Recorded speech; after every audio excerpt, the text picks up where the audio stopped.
Alright guys, so now that we have a custom row design or a custom list item design, we need to make a custom adapter, because remember, adapter is essentially responsible for taking code and converting it to this list item right here. So the one we had by default is right here, simple list item, and that only works with text. However, we have images and kind of weird layout right now, so that's why we need to create a custom one. So go to your package, and this is just going to be one file. So right click, new Java class, and I'm just going to name it custom adapter. Hit OK. And actually I already have my imports copied, so I'm going to paste them right in there. So if you want to pause the video and copy all those, then go ahead. Or if you just want to copy it from my website, you can do that too, whatever. Alright, so the first thing I want to do is get rid of public, so we just have class, and I want to, actually you need to inherit from array adapter. So this essentially says, okay, what we're creating here is an array adapter, or an adapter to take an array and convert it to our own custom view. And let me arrange this.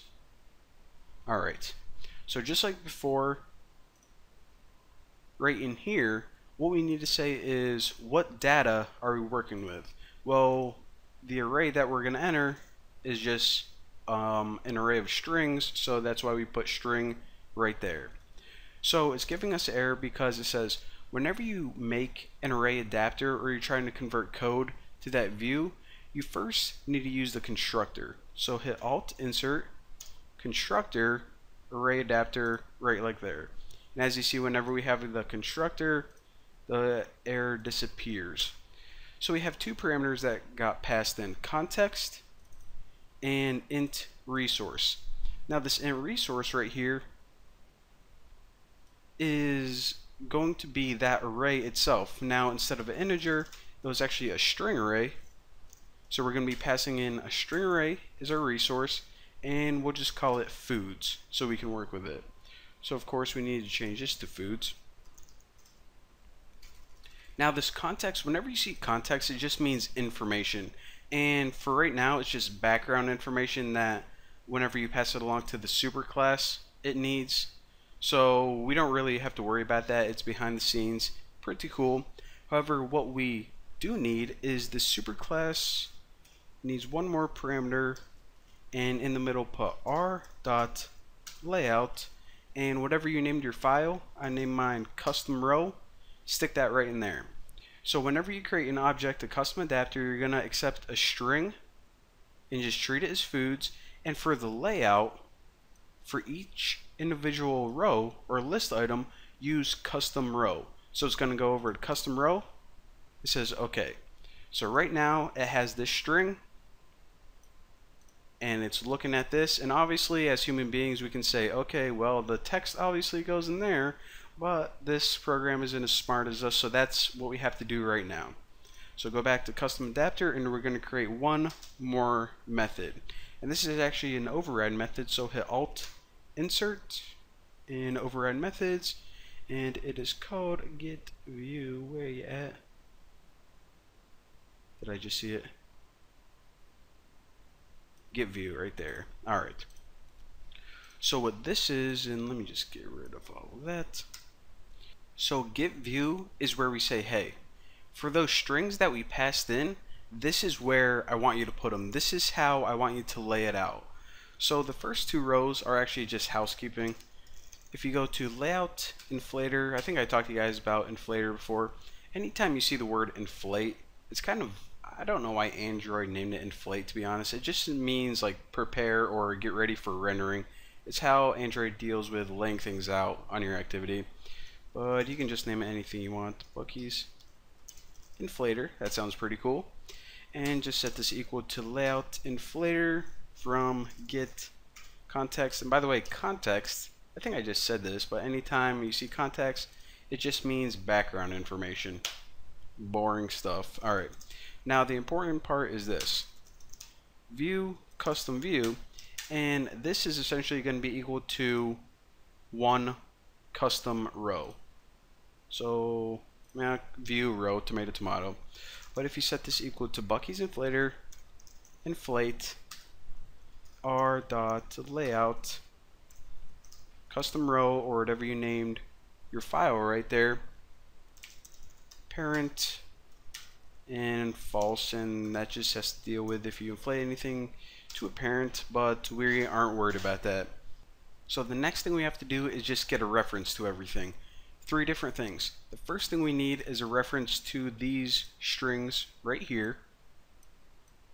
The second thing we need is a reference to this text element, and the third thing is a reference to this. So to do that, it's pretty simple. The first thing I'm going to do is get single food item, and that's just something in my array. And in order to do that, just put get item position, because these, did I say these? This, can't even talk today, of course, is the position of each item in your list, and we saw that in the last tutorial. Well, actually like 3 tutorials ago, whatever. So now we just want to get a reference to that text element that we created last time. Of course, that's a text view. And our custom view, which is a reference to this file. Remember, on here, what we can do is we can just call find view by ID r.id.bucky's text, and do the same thing with image. So that was actually an image view, Bucky's image, and set this equal. Actually, I don't think I gave that image an ID.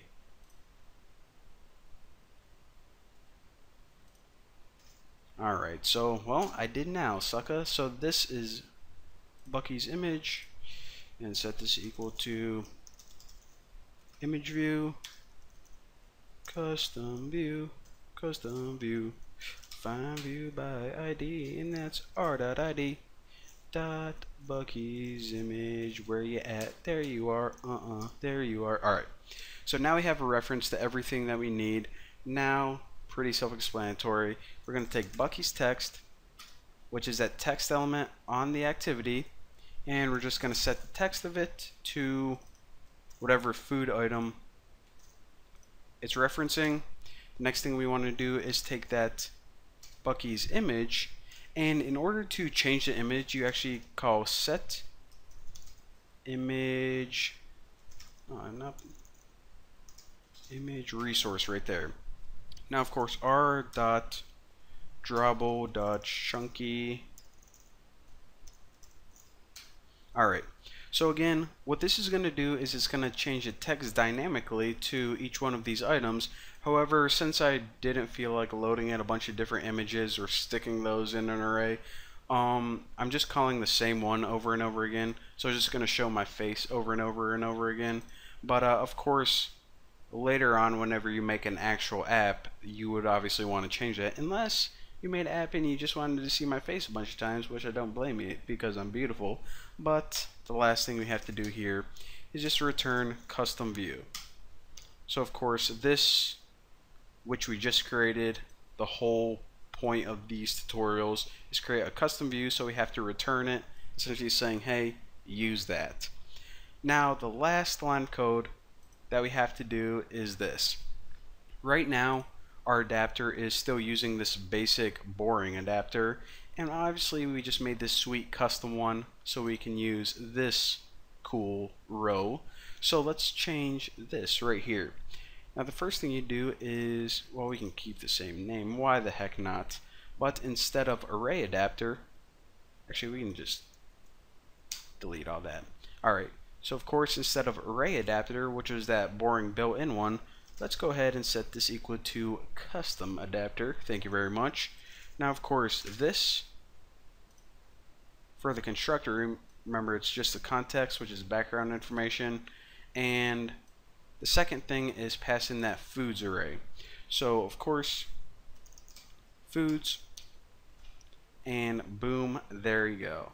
So I mean, that's that, ladies and gentlemen. So let me go ahead and pause and run it, and hopefully we don't got any bugs.